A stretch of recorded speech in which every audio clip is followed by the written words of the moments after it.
नौवे गुरु गुरु तेग बहादुर जी, इनकी 350वीं शहीदी शताब्दी और गुरु गोविंद सिंह जी की गुरुता गद्दी, इस अवसर पर महाराष्ट्र सरकार की ओर से हम लोगों ने 3 कार्यक्रमों का आयोजन किया है।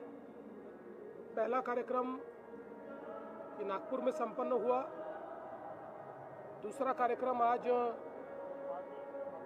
सचखंड हुजूर साहिब की अगुवाई में नांदेड़ साहिब में हो रहा है और तीसरा कार्यक्रम ये मुंबई में लिया जाएगा।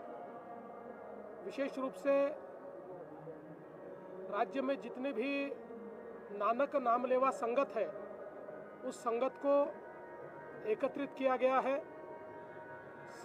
सिख लिकर, लबाड़ा, बंजारा, मोहयाल, वाल्मीकि, सिंधी, वारकरी, ऐसे सारे समाज जो नानक नामलेवा समाज है, ऐसे सभी को एकत्रित करके इस कार्यक्रम को संपन्न किया गया। और विशेष रूप से हमारे देश की संस्कृति को, संस्कारों को, विचारों को, धर्म को बचाने के लिए जो बलिदान हुआ, वो बलिदान हर घर तक पहुँचे और हमारी आने वाली पीढ़ियाँ ये इस बलिदान को न भूले, ये मकसद इस कार्यक्रम के पीछे है। और विशेष रूप से हमारे गुरुओं ने केवल सिखों के लिए नहीं, तो तमाम मानवता के लिए, सनातन विचार के लिए अपने जान न्यौछावर किए। इसलिए हम कभी भी उनको भुला नहीं सकते। इस विचार को सामने रखकर इस कार्यक्रम का आयोजन किया गया है और बहुत अच्छे तरीके से इसमें लोगों ने भी सहभागिता दी है। संगत का आयोजन हुआ है, लंगर साहिब का आयोजन हुआ है और सब लोग प्रसाद लेकर यहाँ से जा रहे हैं। मैं ऐसा मानता हूँ कि एक बहुत बड़ा एकता का चित्र यहाँ हमको देखने को मिला है। आज हमारे आंध्र प्रदेश के जो डिप्यूटी चीफ मिनिस्टर हैं पवन कल्याण जी, वे भी इस कार्यक्रम में उपस्थित हुए। मैं उनका भी आभार व्यक्त करता हूँ। हमारे महाराष्ट्र के उप मुख्यमंत्री अजीत दादा और हमारे मंत्रिमंडल के कई सहयोगी आज यहाँ पर उपस्थित थे और ये बहुत अच्छा और भव्य आयोजन करने के लिए मैं सभी को बहुत बहुत बधाई देता हूँ। Sir, world wide Sikh community को आपका क्या मैसेज है? वर्ल्ड वाइड सिख दुनिया में सिख बैठे हैं, सिख डायस्पोरा। देखिए, मैं वर्ल्ड वाइड सिख कम्युनिटी को इतना ही कहना चाहूँगा कि हमारे सिख गुरुओं ने मानवता के लिए बलिदान दिया है।